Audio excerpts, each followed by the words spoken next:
নবীদের মধ্যে এমন একজন নবী যার নাম হলো আইয়ুব আলাইহিস সালাম। জোরে কোন নামটা কি? আইয়ুব আলাইহিস সালাম।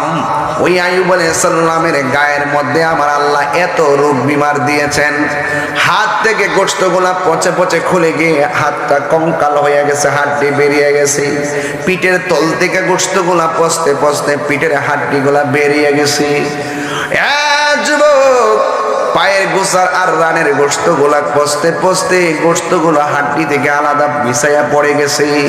রহিমা ডাক দিয়ে কয়, স্বামী গো, ও স্বামী, আপনাকে আমি একটু মায়া করব। তিনি বললেন, ঠিক আছে, তুমি আমার মায়া করো। কিন্তু তিনি পিঠের মধ্যে ঠোঁট লাগায় একটা চুমা দিলেন। একটু দেরি হয়ে গেল। আইয়ুব আলাইহিস সালাম ডাক দিয়ে বলে, রহিমা, ভালোবাসতে তো এত সময় লাগে না, তুমি আমাকে চুমা দেওয়ার বাহানা করে এত সময় কেন বিলম্ব করতেছো? রহিমা ডাক দিয়ে কয়, স্বামী গো, আপনি শুয়া থাকতে থাকতে অল বডিটা পচতে পচতে বিছানা একবার লাট হইয়া গেছি, আপনার পিঠের মধ্যে এত বড় গর্ত হইয়া গেছে, আমি আপনাকে চুমা দেওয়ার নাম কইরা আমার ঠোঁটটা আর জিহ্বাটা গর্তের ভিতরে ঢুকাইয়া দিলাম, আর কিরাগুলা বাইর করতে আমার দেরি হইয়া গেছে। যদি চুমার কথা না বলতাম, আপনি আমাকে তখন এই পচা আর পোকামাকড়ের মাঝে ঠোঁট লাগাইয়া রাখতে দিতেন না। আরে ভালোবাসা কারা দাম্পত্য জীবন। আমার মা,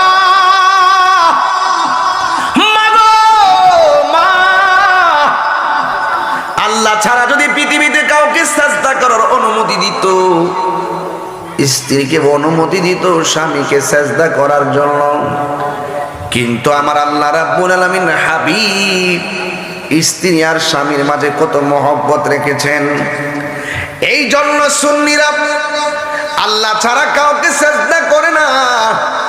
সেজদা পাওয়ার মালিক হলো একজন। জবানটা খুলে বলুন তিনি কে? আরো বড় করে বলুন তিনি কে? বন্ধুরি,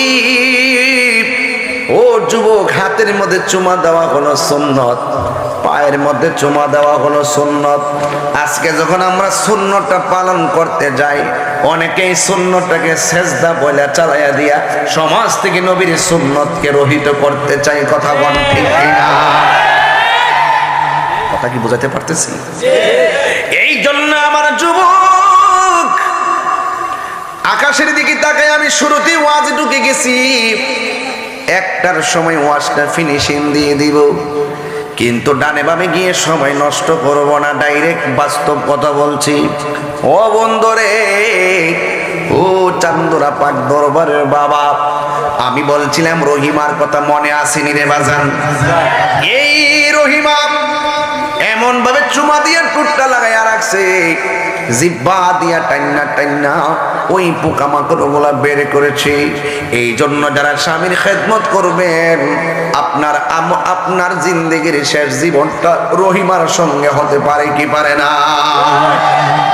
এই জন্য হযরত আইয়ুব আলাইহিস সালাম আল্লাহর ডাক দিয়া বলছে, আল্লাহ, আমার অল বডিটা পচাইতে পচাইতে হাড্ডি থেকে গোশত আলাদা করে দাও, আমার কোনো আপত্তি নাই, তবে তোমার কাছে আমার একটা আপত্তি আছে। কয় কি? কয় তুমি অল বডি পচাইয়া দাও, কিন্তু আমার জিহ্বাটারে ভালো রাখো। কয় কেন? কয় অল বডি পচে গেলে অসুবিধা নাই, জিহ্বাটা যদি ভালো থাকে, এই জিহ্বা দিয়া তুমি আল্লাহর নামের জিকির করতে পারবো। পুরাই অঙ্গ দেখায় কারে গো, ও দয়াল যার পুরা দেখে না, আমি কার জানাই কার বোঝাই মনে এরি বেদনা, মন দিলাম প্রাণ দিলাম রে, ও দয়াল দিলাম হাম সুলয়ানা, আমি সব দিয়া তোর মন পাইলাম না, আর কি আছে জানা, বুঝলাম না তোর প্রেম প্রেমের ধারা গো, ওই আমি বুঝি নাই প্রেমের খেলা, বুঝলে কি আর পাইতাম দয়াল এ তো ও যে লাঞ্ছনা। চিৎকার মেরে কে আল্লাহু আকবার বলা যাবে না? অন্তরে খবর জানে কে?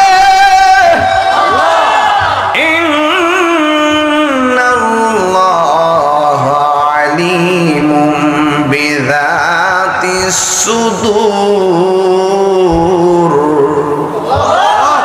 নিশ্চয়ই আল্লাহ রাব্বুল আলামিন তোমার আমার অন্তর্যামী। দিল যদি ঠিক না থাকে, কবরে গেলে বাঁশ পচার আগে লাশ পচে যাবে। আর দিলটা যদি ভালো থাকে, কবরে গেলে তোমার দেহের ভিতরে মাটি আর পচন ধরবে না। কথা কন ঠিক কিনা?